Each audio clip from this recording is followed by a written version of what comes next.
This is so cool, man. This is young Steve's dream to see this. No offense to the brown belts, but I want to see a black belt on that waist. Ooh. Oh! Oh, beautiful spinning kick there. But again, he can't stay up going backwards on an incline. That's the issue these fighters are having. Bloodsport. Welcome to the Kumite.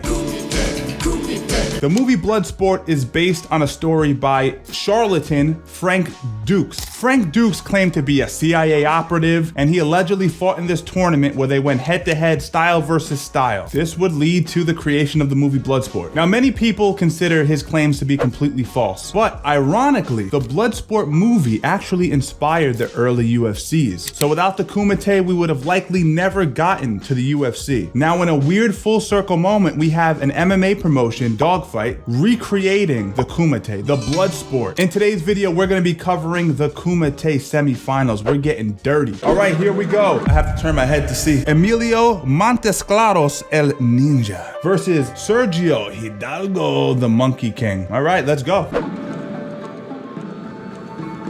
Okay, with the full spandex situation. Damn, the boy can move though. The boy can move. He came out with that 1993 Nas chain too. He got a little hood in him. I might be rooting for my man Ninja. There he is. There's the branding. Yo, the Ninja is coming out with the full-on outfit. Straight up from Party City. He copped out from Party City. He takes the mask off. He takes the mask off. What now? Look at the eyes. Look at his eyes, boy. And the smile. He's confident. But being a brown belt, Uncle Steve's not gonna let that slide, but being a brown belt takes away from it a little bit. No offense to the brown belts, but I want to see a black belt on that waist. He's confident. He's feeling himself, ladies and gentlemen. Look at him. He's in his element. All right, this is our first opportunity to see the actual environment that these two competitors are gonna be competing in. I want you to take a look at the actual layout. Really cool, straight from the movie Bloodsport. They did a great job of recreating the environment. Guys, how cool is this? I love the slope environment. Again, the UFC was gonna use a very similar enclosed environment, but similar layout in terms of the slope, but they ended up opting for the octagon. Here comes the Monkey King. I think it's because he flips good, but the branding's not that tight. I'd like to see him in a monkey outfit looking like maybe a Super Saiyan type situation, Gohan type situation, maybe a tail. He comes out in a singlet, kind of wrestling attire. There's no grappling involved with this match, so I don't know how that's gonna play. We got Ninja warming up over there. Oh, I don't know what that was. I don't know what that was, that thing. Don't do that again, ever again. Monkey King is talking.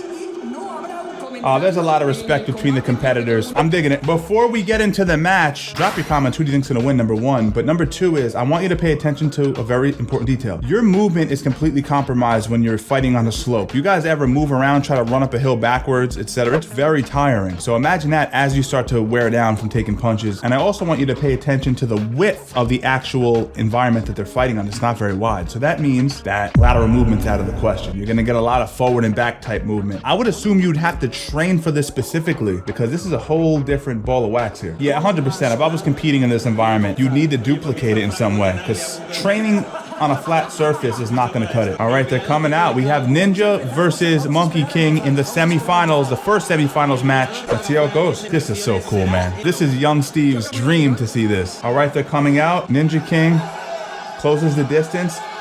It's over already. It's over already. He puts the Monkey King out. He locked up the Thai plum and completely obliterated Monkey King's skull. That was so clean, man. Feints the inside low kick. Blitzes right to the Thai plum and immediately springboards into that lead knee. Now I want you to focus on something. He's on an elevated surface. His right foot is on a slight slope. That's going to increase the leverage on that knee. That is brutal. And he hits his head on the way down.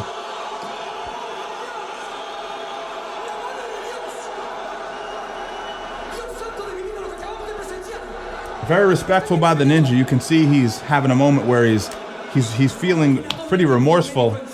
You could tell he's an empathic individual. That was a brutal knockout, and I don't think he even expected the fight to go that fast. I think a lot of people were rooting for Monkey King. I mean, he came in second. I'm assuming that he was the favorite going into the fight. I love the respect. He sits down, he looks at his opponent that he just decapitated, and he says, "Leave a like for this video." I mean, the best. He's on his feet.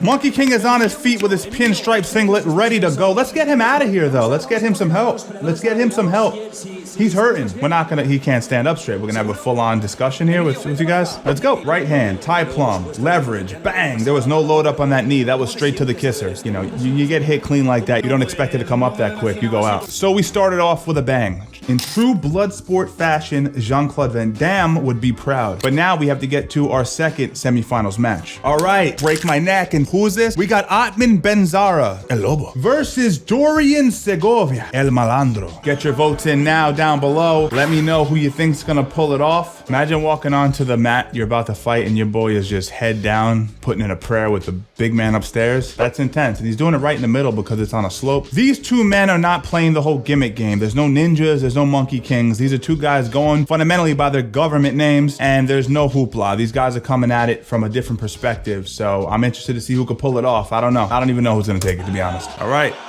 we're ready to go. Let's get that gong going. Let's get that gong going. Starting out with feints, and we start to finally see a little bit of the dynamics of how much the actual environment plays a role in the fight. These guys are kind of stationary. There's not a lot of room for movement because, as I've said before, the width of the actual mat is not there. There's not going to be a lot of circling. It's going to be a lot of that forward and backward movement as the fight starts to progress. Spinning back, kick off the mark slightly. As I said, there will be no grappling allowed. I'll get into my opinions on the rule set at the end of the video, so stick around for that. But right now, we're just going to cover the action. These guys are going all out. Big body kick, eats a right hand, gets knocked down. The action is discontinued momentarily.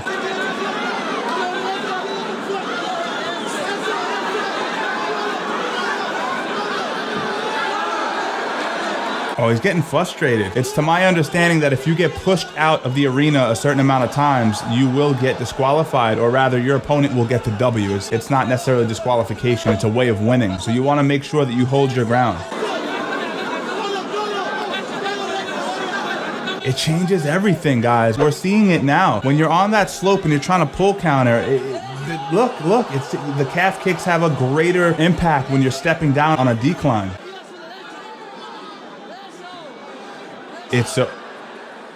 I mean, my interpretation right now is, you know, guys, stay up. But again, when you're stepping back on an incline, it drains you in a different way. Look, we're seeing it here. Oh, beautiful spinning kick there. But again, he can't stay up going backwards on an incline. That's the issue these fighters are having. Pretty even down the stretch, though. We're going to see who breaks first, though. Who gets tired? Ooh, clean hook by El Lobo. First impressions, Dorian seems to have the better pure boxing. Benzara seems to have the better kicks. Oh, that right hand was clean, but he can't seem to stay up. Again, my instinct is to criticize these kids, but the truth is I've never competed on an incline, and I've run sprints on inclines. I can tell this is very tiring. This is not as easy as it looks. See, the legs are gone. So it's gonna come down to a war of attrition. Who can hold their ground? Who can manage their energy systems? These are two young fighters with a lot of pride, and they're not fighting in a composed manner. If this environment's new to you, you shouldn't be blitzing. You should be picking shots off, breathing, making your opponent miss, ripping them to the body, using your jab. Ooh. Oh! Benzara starting to pull ahead a little bit. Beautiful inside calf kick. That was a good foot sweep slash calf kick. Spinning back fist lands clean. 2 in a row. Dorian's in trouble. I'm sorry to say it, Dorian's in trouble. He's got to take a deep breath and weather the storm here.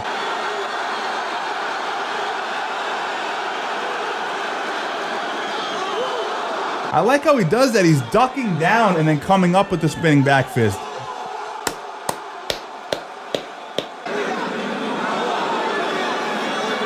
Tie him up, Dorian. Tie him up. That's youth, man. Too much pride.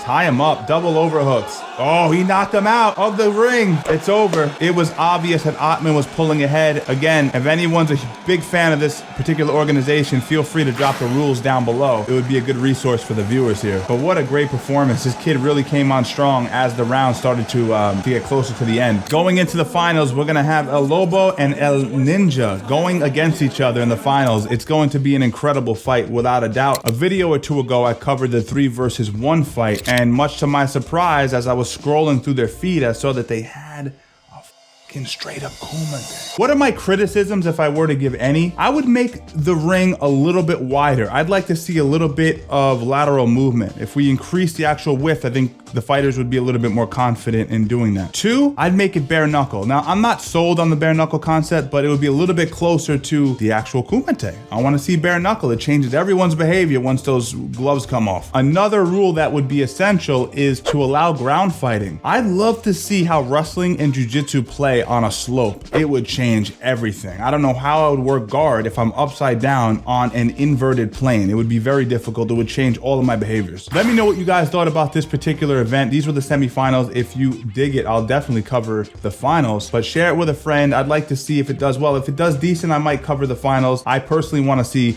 who comes out on top. As always, check out the link, comment down below. If you want to join the group, you want to work on development, I encourage anyone who's struggling with habits, habituating a day that gets positive results. We talk about discipline, diet, exercise, getting vice free, all of the activities that help me do the things that I love doing. If I wasn't attacking life in a very specific way, I wouldn't be present here. I wouldn't be able to entertain people. I wouldn't be able to run the other businesses that I do as well outside of content creation. It's all a product of my habits, and I want to share that with as many of you as possible. If you're interested, click the link down below. Strangle Gang, as always, stay strong, and I'll see you in the next one.